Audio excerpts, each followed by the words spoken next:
Dos actores del Mercosur, Gustavo Segré y Miguel Ponce, juntos para brindarte la mejor información. La que necesitas para la toma de decisiones más acertadas. A partir de ahora y hasta las 20, Actualidad y Mercosur en Trade. Amigos, muy buenas tardes, buenas noches, ya casi no hay luz aquí en Buenos Aires, zona del puerto, terminal de cruceros. Esto, como todos los lunes, es Actualidad y Mercosur y los vamos a acompañar durante una hora. Quien les habla desde Miguel Ponce aquí, desde Estudios Centrales, y el amigo Gustavo Segré desde Sao Paulo, no como el lunes pasado que también estaba acá. Gustavo, ¿nos escuchás bien? Sí, señor, buenas noches para todos. Agradecido, por supuesto, a Marcelo D'Alessio en la locución y controles, a Quique Palombo en la producción y a Laura Baldino en la coordinación general de este programa tan bonito y tan raro, porque lo hacemos desde dos países y desde dos ciudades, Actualidad y Mercosur. ¿Cómo estás vos, Miguel?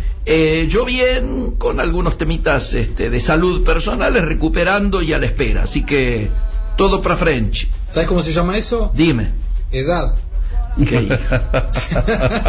No completaste la frase. Yo necesitaba que me levantaran el ánimo, no que me lo bajaran.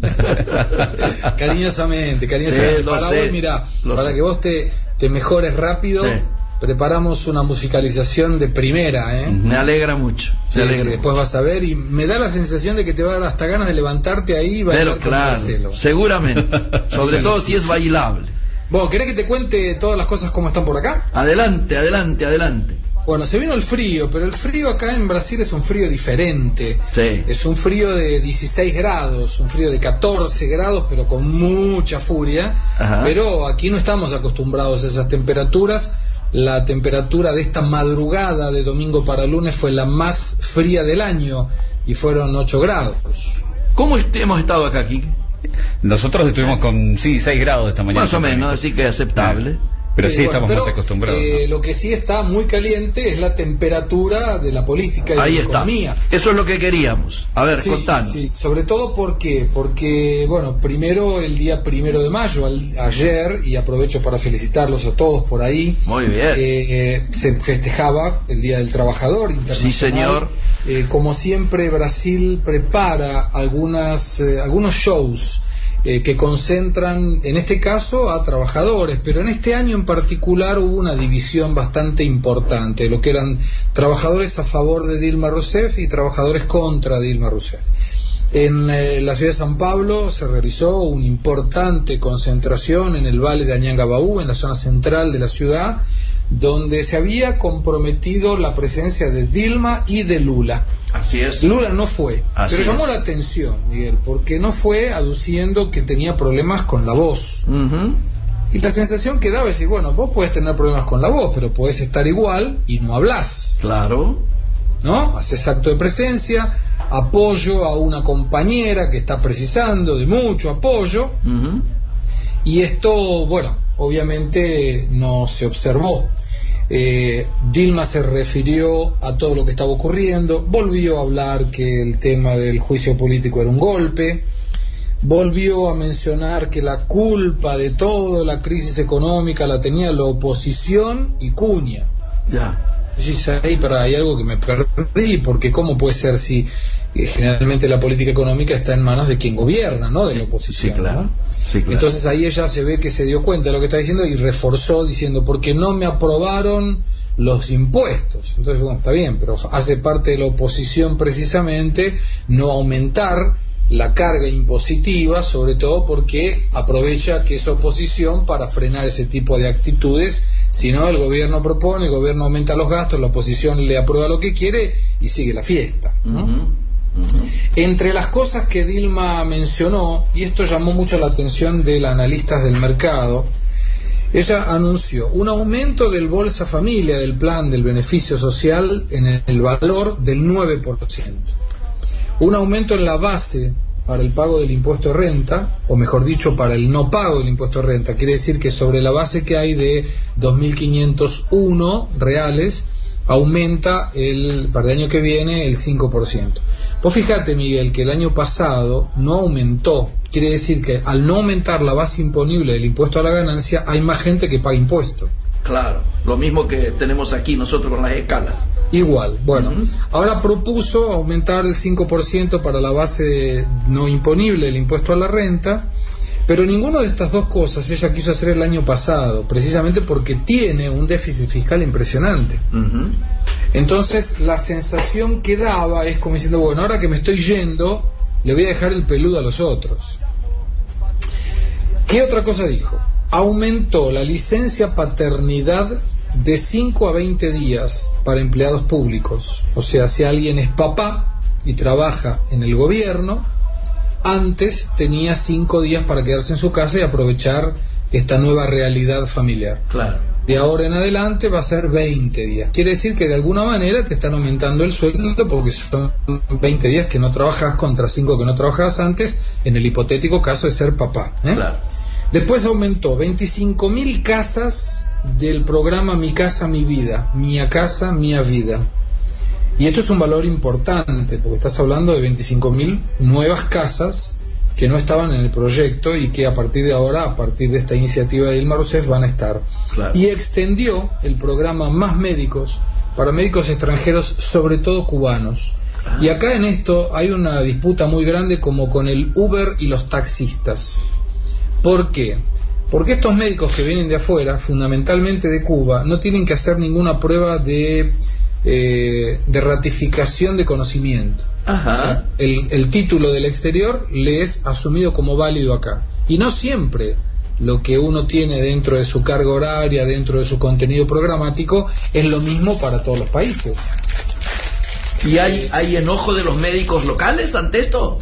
¿Perdón? ¿Cómo? ¿Hay enojo de los médicos locales?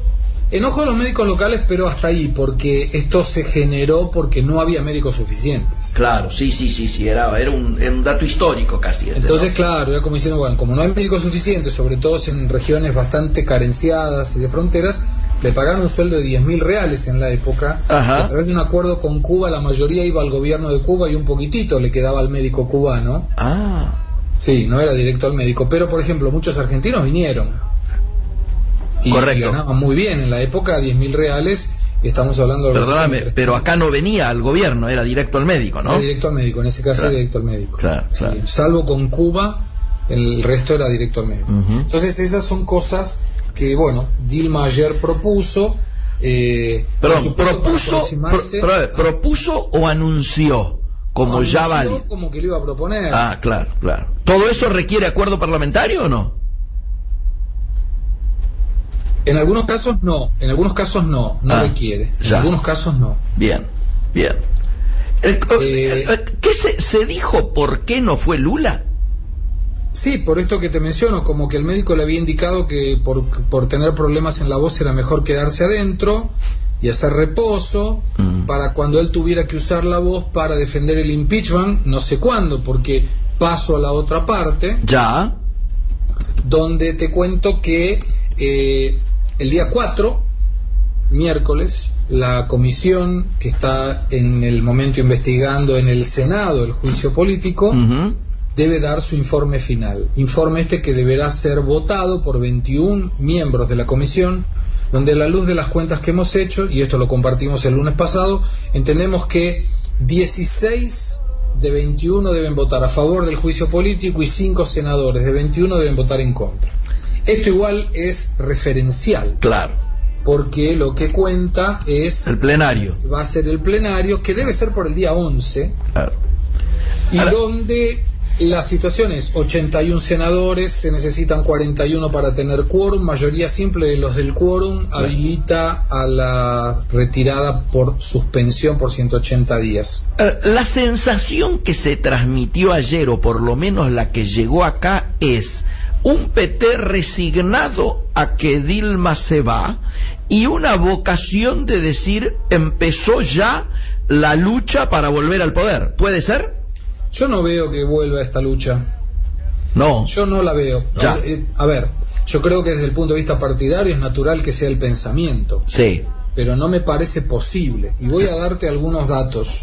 Hoy me consultaron bastante sobre una nota que había salido en O Globo y que replicó La Nación, donde Dilma decía que podría ser llamada a elecciones. Así es. Bueno, esto no es posible y vamos a compartir por qué no es posible. Ya. Para que haya llamado a elecciones, de acuerdo a la Constitución Federal, que en este momento está valiendo, no debe haber presidente ni debe haber vicepresidente. Claro.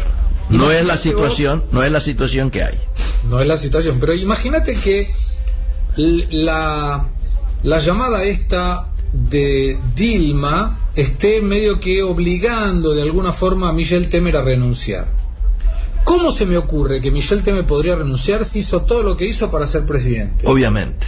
No tendría lógica política. Te hago una pregunta. Si la Corte o la Justicia, por ponerle un título más eufemístico y sin entrar a qué nivel de la justicia, dijera: Temer es culpable o está implicado o está procesado, ¿no tiene que retirarse él y entonces sí quedar la situación de vacío? Sí, pero él no está. Ni siquiera está siendo investigado todavía. No hay una denuncia concreta contra él. Yo pensé que estaba incluido. No. Ya. De la misma manera que ahora vamos a pasar en un ratito al tema de Aécio Neves, para entender por qué la figura es la misma. Claro. Pero ¿qué puede ocurrir entonces? Suponete que Dilma renuncia. Ahora, desde el punto de vista formal, no ocurre nada diferente porque ya el juicio político se inició. Con lo Obviamente. Cual, sí, claro. Por 8 años. Yo empujo a la renuncia de Michel Temer. Suponete vos que Michel Temer en algún momento piense en renunciar. Sí. Quien asumiría hoy sería Eduardo Cunha. Ese sí está procesado, ¿no? Es el único que está procesado en la Corte Suprema, que por otro lado la Corte todavía no se pronunció respecto a si, siendo procesado, podría o no asumir, y todo indica que no. Ya. Pero todavía no hay un dictamen de la Corte Suprema que diga efectivamente no. Correcto. Entonces, asumiría Eduardo Cunha y llamaría elecciones por 90 días, de un plazo de 90 días. La expectativa era que se llame elecciones aprovechando las elecciones del 2 de octubre, que son municipales. Pero el presidente asumiría eventualmente, como lo harían los intendentes y concejales, el 1 de enero del 2017. ¿Qué hace Brasil desde ahora hasta ahí? Casi te diría lo mismo que está haciendo ahora. Claro, nada. Entonces, imagínate otra de las opciones. El Tribunal Superior Electoral resuelve que debe levantar la fórmula presidencial, como Dilma eventualmente no estará, está Temer, y cancela la fórmula Dilma y Temer, y se va Temer. Sí. Asume nuevamente Eduardo Cunha y llama elecciones en 90 días, dependiendo de cuándo sea. Sí. Lo cierto es que esto ocurre así, sí y solo sí. El Tribunal Superior Electoral cancela la fórmula hasta el 31 de diciembre del 2016. Claro. Si lo hace después del 1 de enero del 2017, no hay más elecciones.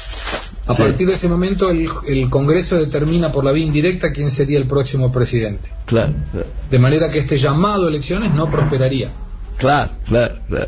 ¿Ok? Sí. Ahora, vamos a suponer, no, ¿existe otra opción? Sí, existe. Que haya un pedido de una cuestión que se llama PEC. P-E-C. ¿Qué quiere decir? PEC sería propuesta para enmienda constitucional. Correcto. Pero para vos entrar con una propuesta de 2 tercios seguramente necesitas 1/3 para entrarla. O sea, 1/3. Y el Partido de los Trabajadores no tiene más 1/3. Necesitaría 172 diputados. Tiene 137. Está lejos. ¿Podría entrar por el Senado? Sí, podría. Pero el Senado hoy está abocado al juicio político. Con lo cual no se va a tomar el trabajo de entrar con este pedido de enmienda constitucional. Está claro. Para eso, si entra por el Senado, debería entrar hasta el día 11.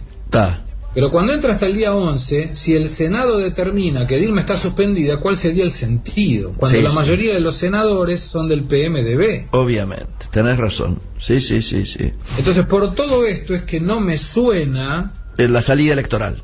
La salida de la búsqueda electoral. Yo creo que hubiera salido si en una eventual crisis verificada anteriormente, entonces ahí sí Dilma, en un ataque de lógica y ética política y económica, dice, chicos, mire, está un lío bárbaro esto, ¿qué te parece si por el bien de la República nos vamos los dos? Claro. Pero esto no ahora. No, y aún estás con un pie afuera. Y hasta debería haber sido antes de que el partido de Temer se bajara, ¿no? Por supuesto. Claro. Yo la situación que visualizo, imagínate a Temer y a Dilma Garreito de la mano al borde del precipicio. Y dice, bueno, vamos a hacer un acto de grandeza política. ¿Qué te parece si nos tiramos al precipicio los dos? Dale. ¿Contamos hasta 3? Dale. 1, 2 y 3. Se tira Dilma y Temer le dice, ¡chao! Claro. Te hago una pregunta. Entonces, porque ayer salí en un almuerzo, para el inicio de los Juegos Olímpicos, ¿es posible que ya Dilma no esté? ¿O esté suspendida? No, seguro. Dilma puede estar suspendida a partir de la semana que viene. Claro. ¿El inicio de los Juegos tiene fecha? Creo que es el 2 de agosto. Sí, claro. Para agosto falta un... No, lo agarra justo en el medio. Claro. O sea, imagínate si lo más probable entonces es que Temer sea el hombre mirado por todo el mundo.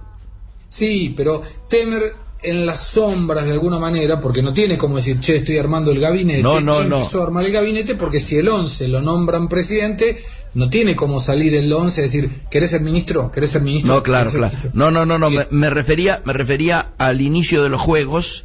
El discurso que se va a ver en todo el mundo va a ser Temer hablando. Sí, señor. Ahí está, y hasta ahí ya habrán pasado probablemente junio, julio y agosto, casi 3 meses, la mitad del mandato de suspensión. Sí. Y vos fíjate que en la mitad de este mandato de suspensión, si sale todo como parece, entonces Temer tiene grandes chances de hacer un discurso hablando que las cosas están mejorando, porque coloca a priori, y esto lo adelantamos también en Actualidad y Mercosur y en las redes sociales, Meireles como ministro de Economía. Claro. Y Meireles como ministro de Economía era la cartada que tenía Lula si asumía como jefe de gabinete. Así es. Con lo cual lo deja en muy mala posición a Lula, porque no puede criticarlo a Meireles cuando él lo quería poner. Obviamente, es una jugada inteligente. Muy inteligente. Antes de ir al corte, que en un minuto tendríamos que ir, ¿hubo repercusión, hubo alguna lectura política, algo de la visita del ministro Cabrera en su reunión con las autoridades brasileras? Nada de nada. Claro. Yo sabía que el lunes pasado había estado aquí porque me habían avisado. Claro. Pero nada. Bien, lo ha difundido Magariños diciendo que hubo 15 empresas brasileras que, reunidas con Cabrera, anunciaron inversiones en Argentina. Pues puede ser, y ojalá sí sea. Claro. Ahora sí, ¿te parece? Vamos al corte. Dale, vamos. Primera música. Atención a la música, por favor, y no te pongas a bailar con Marcelo. Ya, listo. Brasil, coloque un pie sin meter la pata.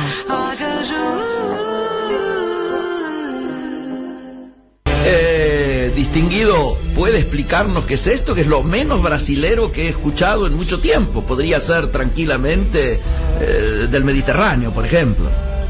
Sí, esto es una versión de una música que se llama Tudo Que Se Quer, de Emilio Santiago, cantada con Verónica Sabino. Ajá. Pero me gustaría comentarte, Miguel, que es bonita, ojo. El programa de hoy está dedicado a Emilio Vitalino Santiago, que nace en Río de Janeiro el 6 de diciembre de 1946, y perdimos al mejor cantor, a la mejor voz. Fue determinada por todos los artistas brasileros como la mejor voz de la historia brasilera.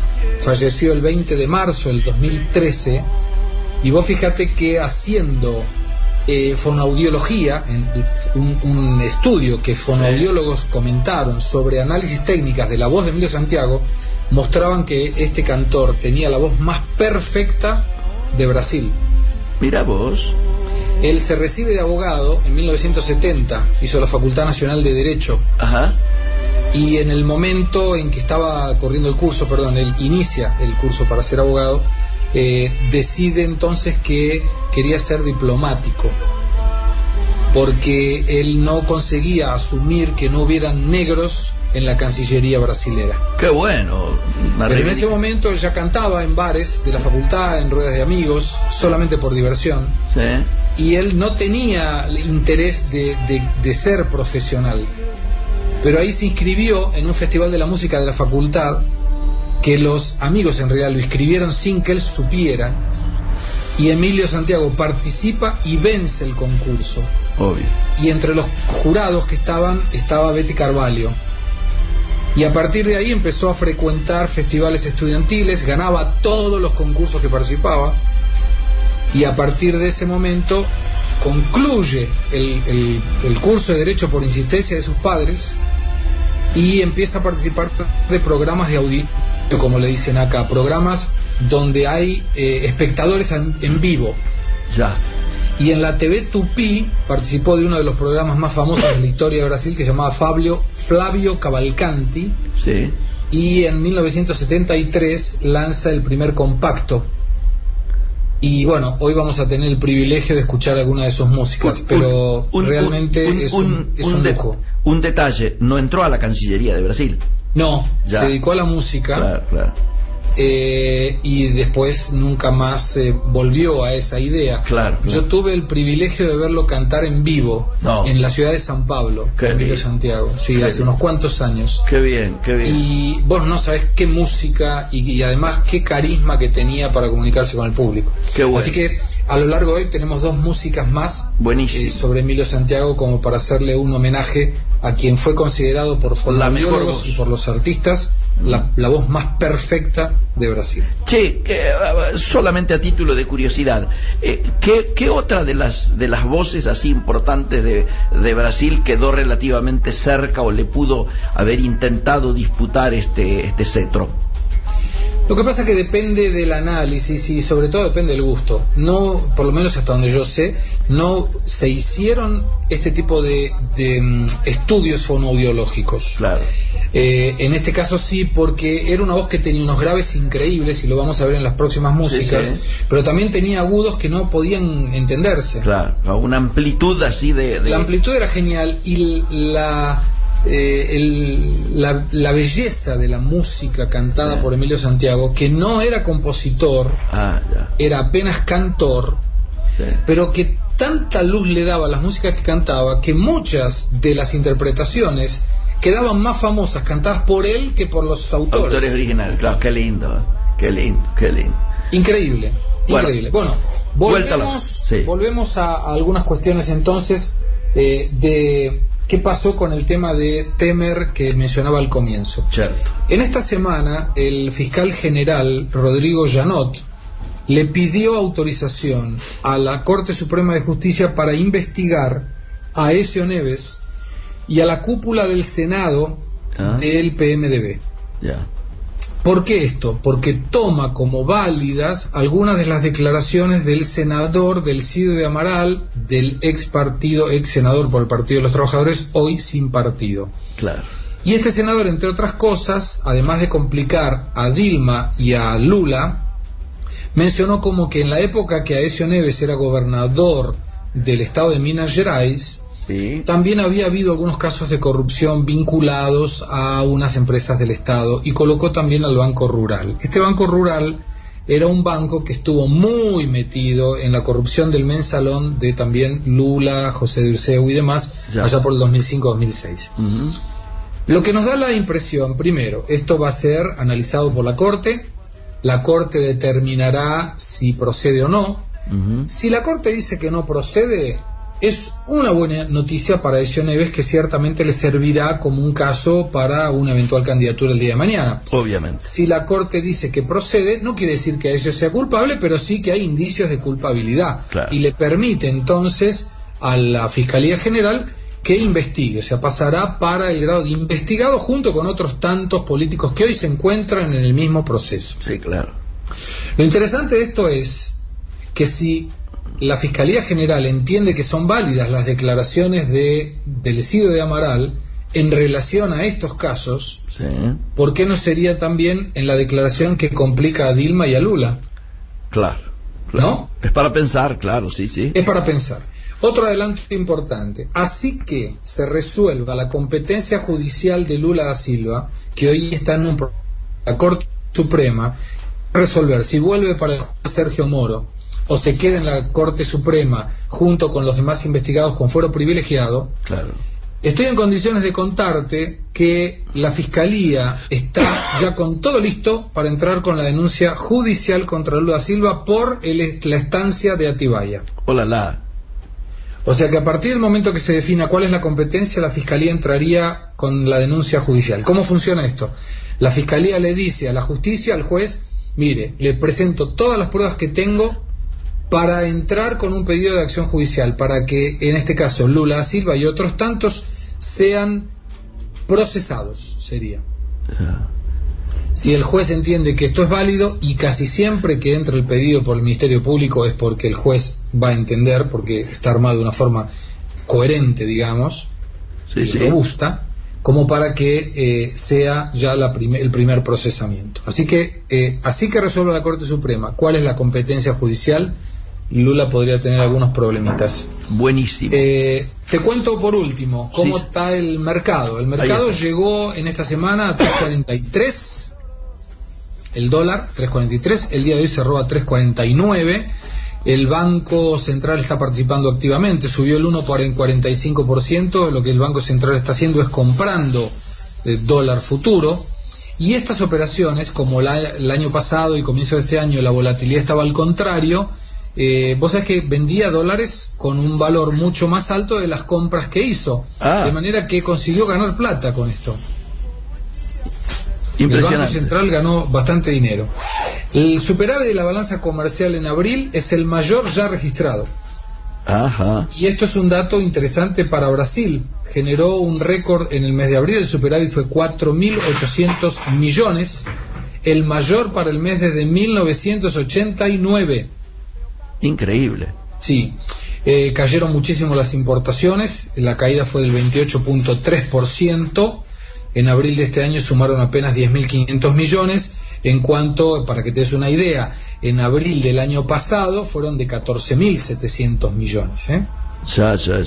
Las exportaciones crecieron fundamentalmente por la venta de productos básicos, el acta fue del 2.5 en comparación a abril del año pasado, el total de ventas sumó 15.400 millones contra 15.200 en abril del 2015.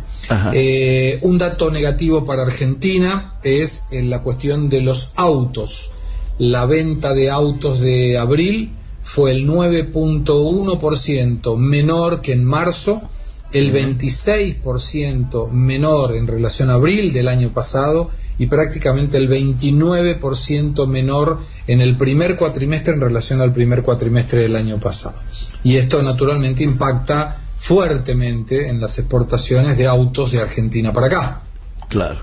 La buena noticia, nunca los talleres mecánicos tuvieron tanto trabajo. ¿En serio? Claro, porque como no se venden autos nuevos, se reparan los viejos. Ya.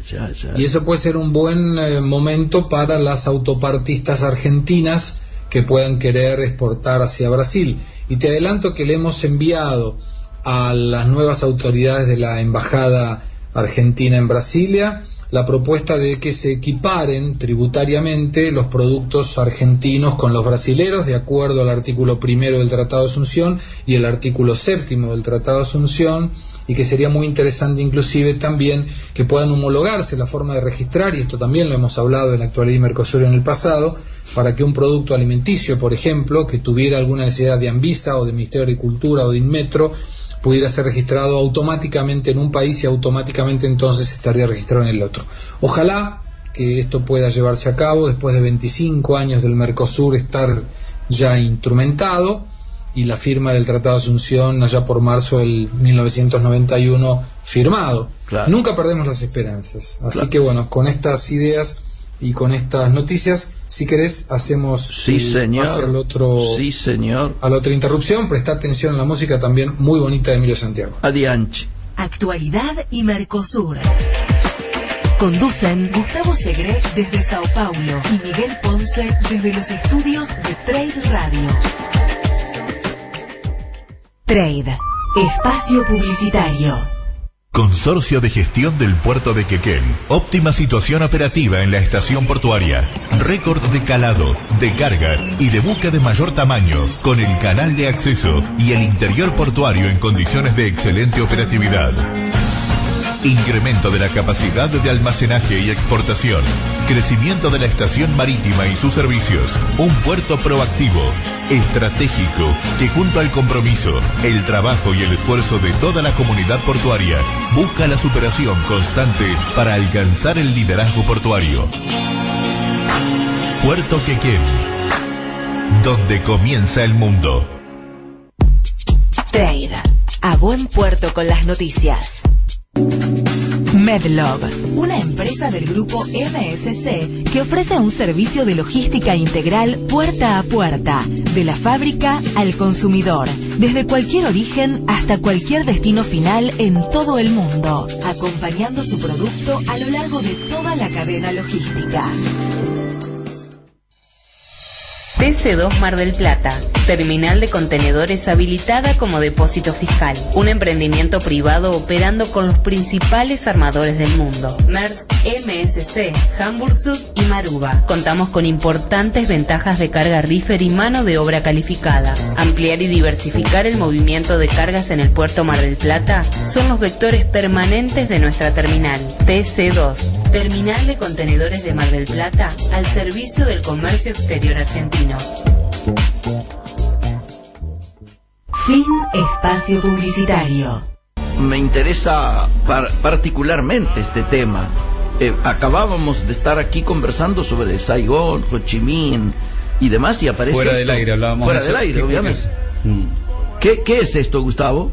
Es una música de las más famosas de Emilio Santiago, Sí. precisamente menciona esa cuestión sobre Saigón, exactamente así, ¿no? Como que habla y le hace referencia a Saigón. ¿Pero por la guerra, un tema político o simplemente geográfico? No, él menciona así, si vos ves, estoy tratando de abrir en este momento, no obstante que hoy está bastante mal la señal, pero lo que menciona es tantas palabras, medias palabras. Nuestro departamento, un pedazo de Saigón, Claro. Vinculado específicamente a Saigón. Sí. Saigón. Te entiendo. No estoy encontrando la historia. No importa. No, nos llamó la atención aquí porque justo acabábamos de estar hablando de eso por otro motivo, nada que ver.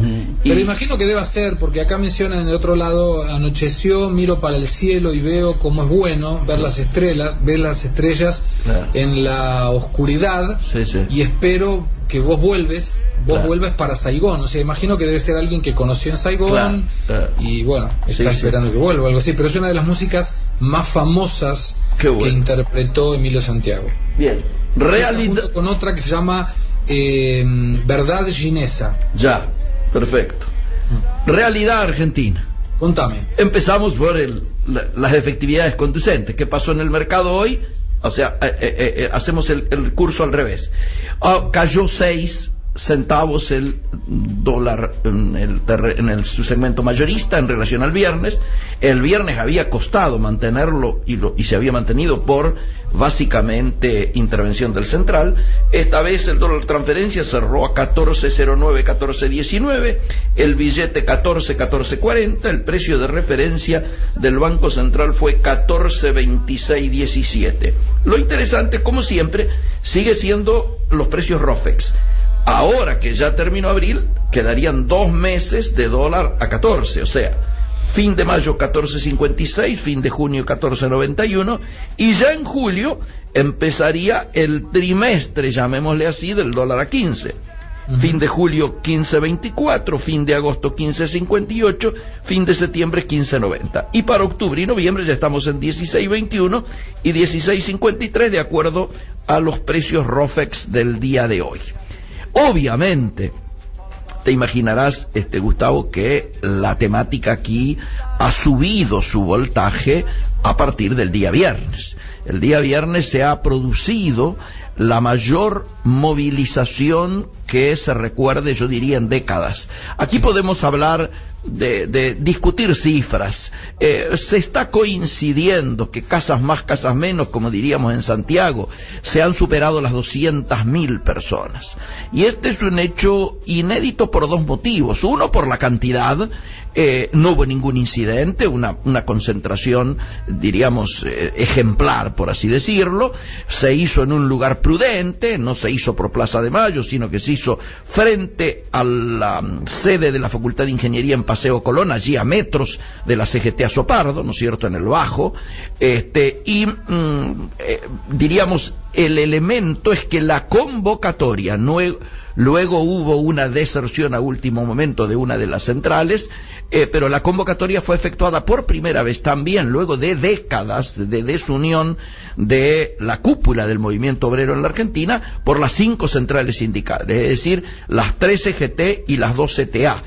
Algunos dicen que es más difícil unir las 2 CTA, hacerlas coincidir, que las 3 CGT, ¿no es cierto? Bueno, este milagro, como decía, creo que fue, no sé, la tapa de página 12, Macri lo hizo, ¿no? O sea, lo logró tener allí como elemento fuerte, y la verdad es que se ha transformado en el hecho político desde que asumió Macri en adelante. ¿Por qué? Porque si vos mirás qué ocurría, diríamos, un mes atrás, el gobierno estaba celebrando una alianza, diríamos, parlamentaria que había permitido lograr una mayoría lo suficientemente amplia como para cerrar un tema traumático en una velocidad muy importante, ¿no es cierto? Como era el tratamiento en el Congreso y su resultado, que permitió cerrar la problemática con los holdouts, ¿no es cierto?, de ese tema de los fondos buitres heredados. Bueno, de ahí a hoy parece que hubiera pasado un siglo. Ya esa mayoría parlamentaria no se ha vuelto a reconstruir. El ambiente surgido a partir de ese momento, con este nuevo empoderamiento, ¿no es cierto?, que ha adquirido nuevamente el movimiento obrero en la Argentina, hace que haya un antes y un después, y el voltaje político al que se ha llegado, yo creo, en gran medida por torpezas, ¿no es cierto?, en los manejos políticos, está generando muchas secuelas. El presidente de la Nación, el día de ayer domingo, celebrando junto con el 1 de mayo, ¿no es cierto?, celebrando junto con los gastronómicos, en lugar, yo diría, de plantear como lo venía haciendo su ministro del Interior, prácticamente reconociendo la imposibilidad de llegar al veto y buscando caminos alternativos e intermedios, ¿no es cierto?, que la política puede lograr generar. Sin embargo, salió a, yo diría, ofender. No creo que haya sido su intención, pero terminó ocurriendo esto, a los parlamentarios diciéndole, bueno, ya que han votado eso, ¿por qué no votan una ley para que tengamos la felicidad eterna o algo por el estilo? Y esto obviamente no ayuda a la construcción o a la reconstrucción de esa mayoría que se tenía un mes atrás. Es obvio de que esto originó un doblar la apuesta. El jefe de la CGT, que más importante, que ha quedado nuevamente ubicado en el centro de la escena en una demostración de fuerza muy grande, ha sido Moyano, sin duda, y Moyano le contesta al presidente, doblando la apuesta, por supuesto, diciendo, Macri no sabe nada de política, o sabe, mejor dicho, la frase es así, Macri sabe tanto de política como yo de capar monos, ¿no? Monos. De capar monos. Entonces, imagínate, la frase de hoy, el hashtag que anda dando vuelta es capando monos, Entonces, esto te habla un poco de una situación en la cual, bueno, la ley de despido, llamémosle por ponerle un nombre, viene empiojada y empieza además a generarse esto en el marco de de errores, diríamos, yo te diría en el manejo político, el mismo día, y esto lo viví yo en carne propia, el 1 de mayo, que debería haber sido un día, diríamos, por lo menos de calmar las aguas al día siguiente de la movilización o a 48 horas de la movilización más importante, obviamente en oposición a la política de despidos y a lo hecho en el terreno social, particularmente en lo que va del gobierno, y luego de que 3 días atrás el ministro de Hacienda y dijera no va a haber más aumento, ¿qué ocurre ayer? Aumento de la nafta, pero no cualquier cosa, 10%. Vos imaginate, yo voy todos los domingos, esto doy fe y lo cuento y lo comparto contigo y con los oyentes, yo voy todos los domingos a cargar al Automóvil Club. ¿Por qué? Porque tengo el 5% que me hacen de descuento siempre y el domingo 5% por pagar con la tarjeta de débito de mi banco. Todos los bancos tienen un determinado día, o casi todos tienen acuerdo, bueno, con lo cual es un 10%. Como además vengo apareciendo mucho públicamente, mucha gente se arman unas colas importantes, 15, 20, 25 minutos, en todas las sedes de los Automóvil Club o de otras estaciones de servicio. Digo, pero estoy dando el caso que yo vivencio todos los domingos. El nivel de puteadas que tuve fue importante porque, digamos, el nivel de puteadas que había, ¿no es cierto? Pero que en algunos casos diciéndome, ¿cómo no aprovechan que ustedes están ahí en la televisión para decir esto y aquí y allá? Ustedes se imaginan lo que van a hacer los camiones el día lunes, martes, cuando haya que cargar gasoil, y entonces esto se traslada automáticamente a precio. Vos sabés que en la Argentina casi el 80% de lo que se transporta a nivel carga luego del paso de Menem, ¿no es cierto?, levantando ramales de trenes, va precisamente por carretera, con lo cual no es neutral un aumento de combustibles, que lógicamente hay una planilla, yo lo explicaba ayer en televisión, hay una planilla que automáticamente actualiza las computadoras para el tema precios en un mix, ¿no es cierto?, que tiene en cuenta distancia y aumento, Entonces eso hace de que en Resistencia haya que remarcar a tanto, en Posadas a tanto, en Santiago del Estero a tanto y en Zárate más cerca a tanto. Entonces, bueno, esto se refleja rápidamente en los precios, ha generado un agravamiento, yo te diría, en el humor popular, que objetivamente obliga a que tenga que darse a conocer muy rápidamente algún tipo de medidas que tiendan a equilibrar la balanza social. Yo te diría, a esta altura es imprescindible. Y esto va de la mano, antes de ir al último paréntesis, va de la mano con una situación que empieza a reflejarse ya, yo te diría, de manera inocultable, que son las internas en el equipo económico. Vos sabés que acá no hay un ministro de Economía fuerte, sino que hay un equipo, un gabinete económico que lleva, yo te diría, varias semanas sin reunirse, porque las tensiones allí se reflejan en hechos muy concretos, no solo en que un ministro diga que no va a haber más aumento y otro se lo saque a los 3 días, sino en el manejo de las tasas. Acá está viendo lo que muchos hablan, el festival de Levax. ¿Qué es esto?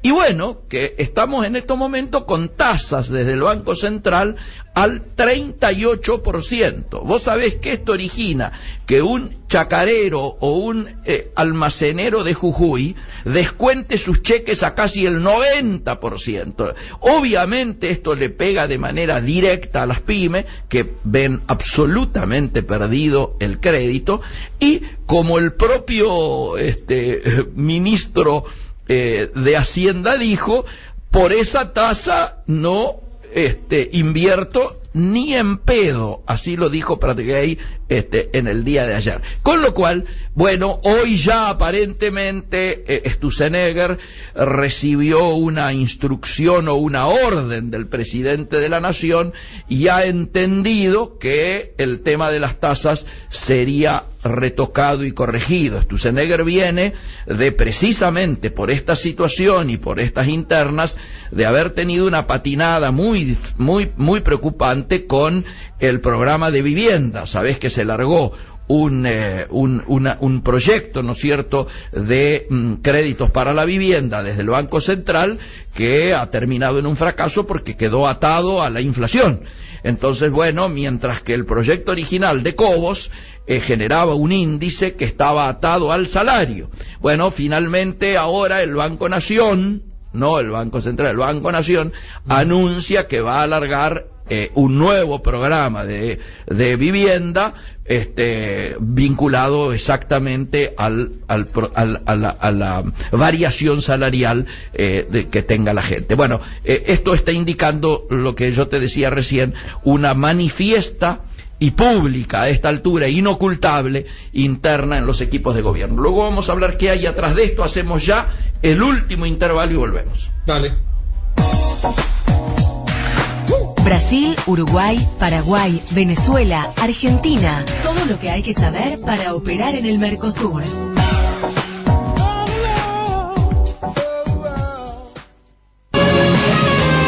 Tiempo económico. El momento preciso de la semana para analizar la actualidad del país y del mundo. Toda la información empresaria, económica, financiera y bursátil de carácter mundial. Con la conducción de David Expósito.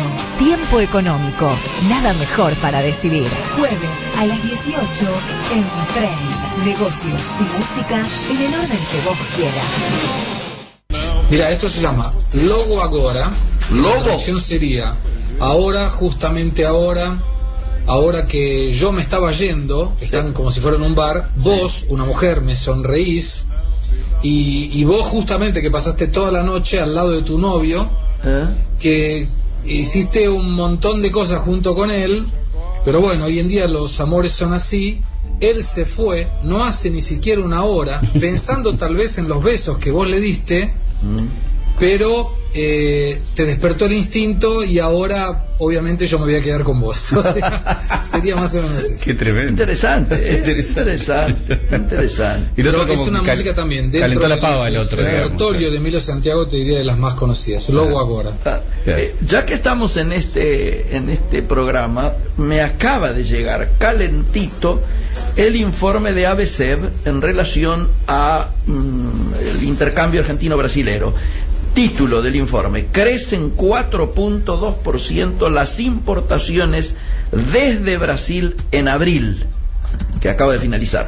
Y habla de que a raíz de un crecimiento de las compras desde Brasil y una caída de las ventas hacia dicho mercado, crece el déficit bilateral con Brasil, que alcanza los 1.388 millones de dólares en los primeros 4 meses del año. Esto te está indicando un poco que esto es la triplicación del déficit que teníamos el año pasado en relación a Brasil. Sí, claro, lógico. Ahora, vos fíjate que el valor, repetime por favor el valor del... De total, 1.388 millones de dólares en los primeros 4 meses. Una barbaridad, si vos lo proyectaste es un absurdo. Claro. Ahora, deberíamos comenzar a notar alguna mejoría en relación al tipo de cambio, pero que se contrapone con la falta de demanda de este lado. Claro. Claro. Sí. Las exportaciones de nuestro país hacia Brasil cayeron un 25.1% entre enero y abril. Y esta es una contracción gruesa, ¿no? Menor que la contracción de las ventas totales de Brasil, que vienen cayendo un 32% en lo que va del año. O sea, que nosotros caigamos el 25% cuando todas las compras de Brasil caen un 32%, no está tan grave, ¿no? No es malo, sí, pero igual estamos hablando de una caída grande, porque acá de hecho hay una caída muy grande, ¿no? Pero a ver, el 40% de los envíos nuestros al país, a Brasil, son manufacturas industriales. Esto afecta directamente el tema mano de obra, que lo venimos hablando, ¿no? Sí, igualmente yo creo que a partir del momento que haya un cambio de cualquier cosa aquí, y está inminente eso en la próxima semana, probablemente en el próximo lunes ya estaremos hablando de ese tema, no de la votación específica del Senado, sí de la comisión, pero difícilmente se revierta. Claro. yo te diría que a partir de la votación en el Senado estaremos hablando de un nuevo país. Bueno, esto en relación sobre todo a la confianza. Me imagino. Ahora hay que esperar un par de semanitas más. Sí. Hablando de los humores, aquí un tema de preocupación muy grande es el tema, y hay debate al respecto de cuántos son, de cómo encarar esto, el tema de los despidos. ¿Cómo está el tema de los despidos en Brasil? ¿Cómo son los despidos allá? Mira, aquí cada vez que vos contratás a alguien, y por supuesto estamos hablando sobre una contratación formal. Formal, sí, claro. Claro. De todos los sueldos se paga el 8% que hace parte de las cargas sociales, que se llama Fondo de Garantía por Tiempo de Servicio. Ya. Esto se guarda en la Caja Económica Federal, que es un banco del Estado, y esto se va acumulando a favor del trabajador. Ajá.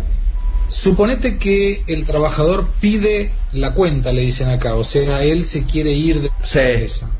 Eso se sigue acumulando y se libera en dos circunstancias: cuando la empresa lo echa, se jubila, y cuando la empresa lo echa, ahí parece que estamos con dificultad con Sao Paulo. Cuando él se jubila, los perdí. Ahora sí, ahora te escuchamos. Entonces, suponete vos que yo tengo un trabajador aquí y lo quiero echar. Se hace el cálculo de cuánto tiene juntado a lo largo del tiempo de su acumulación en el fondo de tiempo de servicio, fondo de garantía por tiempo de servicio, y ese valor la empresa tiene que pagar el 50% más de multa. Entonces juntó 10.000 reales, la empresa tiene que pagar 5.000 más. Ese valor se le libera al trabajador. Entonces sería como una indemnización. La empresa en sí, lo único que paga es la multa de lo que tiene acumulado. Ya. Pero no hay doble indemnización, triple indemnización, no hay. O sea, es una situación más laxa. Claro, menos rígida que la de acá. Es que considera lo siguiente: cuando vos, y esto es una opinión personal, pero si vos colocás tantas trabas para echar, la gente no contrata. Bueno, sí, este es el argumento que acá lógicamente utiliza el gobierno. Desde ya que sí, es así. Y sobre todo, aquí hay mucha preocupación desde el lado de las pymes. Te cuento la frase de las pymes que directamente en una asamblea donde yo estuve, de muchos representantes de organizaciones pymes, decían simplificadamente: si al tarifazo le unimos esta ley, la doble indemnización, esto es firmar el acta de defunción de las pymes. Así, de frente marcha. En un mismo partido, como el Frente Renovador, está originando grandes problemas. ¿Por qué? Porque Moyano y Daer, diputados del Frente Renovador, que apoyan básicamente al planteo de la CGT, se están enfrentando a José Ignacio de Mendiguren, que representa precisamente a los sectores pymes, que está exactamente en la línea contraria. Así que allí está habiendo una crisis. En el día de hoy hubo una reunión entre Massa y Pichetto, tratando de buscar una solución, una salida, y aparentemente el acuerdo que se habría llegado, esto ha trascendido en off, sería que Massa apoyaría la ley de doble indemnización, pero lograría que se impulsaran leyes de iniciativas de tomar medidas favorables a las pequeñas y medianas empresas, como alternativa, diríamos, a lo que se buscaba. Yo creo que Massa hubiera preferido un único despacho donde se volviese a reconstruir aquella mayoría que permitió la salida del tema del default, y que contemplara, que hubiera excluido a las pymes de este tema de la doble indemnización, pero hubiera permitido el tema de la doble indemnización para la gran empresa. Me parece que esto ya ha llegado, por lo visto, a una situación casi imposible. ¿Por qué? Porque si no hubiese ocurrido lo del Senado, es posible, pero al haber ocurrido lo del Senado, si diputados modifica, esto obliga a volver al Senado, con lo cual ya se va todo el año. ¿Se entiende? Claro. Bueno, perfectamente. Esta es la situación. Allí estamos. Así que nos espera, Gustavo, una semana muy particular. Una semana de negociaciones, una semana de definiciones. Esperemos que ciertas cuestiones que se han manifestado en las últimas horas se vuelvan a su cauce, a un cauce de sensatez. Esperemos que haya un aquietar de las aguas, que se tome en cuenta el mensaje de la gente el viernes pasado, pero que también se tome en cuenta, la necesidad de ir encontrando puntos de acuerdo que, en definitiva, destraben situaciones que se han ido complicando, a mi juicio, innecesariamente. El hecho de parar en posturas rígidas o intransigentes de antemano te condicionan la posibilidad de encontrar acuerdos. Que el presidente de entrada haya dicho, si sale la ley la veto, yo creo que ha condicionado y ha generado una sensación de, así nos desafías, entonces vamos a una posición extrema que me parece que se podría haber evitado con el beneficio para todos los sectores. Siempre hay un punto de acuerdo cuando uno está buscando que los intereses puedan llegar a tener algún tipo de complementación, algún tipo de solución por arriba, superadora, ¿no es cierto?, de una situación de contradicción que me parece que no ayuda a nadie.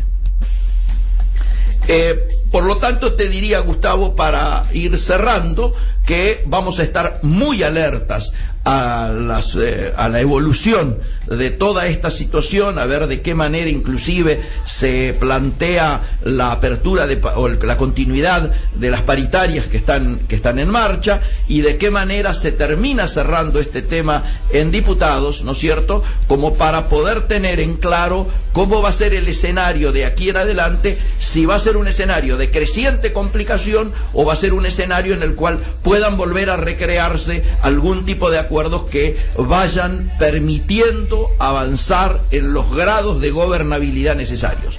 Si te parece, para el próximo lunes volvemos a poner al día la situación de Brasil con las novedades que pueda haber y con las novedades de Argentina, ¿ok? Sin ninguna duda, que te mejores, y un abrazo fuerte para todos. Buena semana desde San Pablo. Muchísimas gracias. Amigos, esto ha sido, como siempre, Actualidad y Mercosur, acompañándolo como todos los lunes de 19 a 20 horas, siempre aquí por Trade Radio. Chao.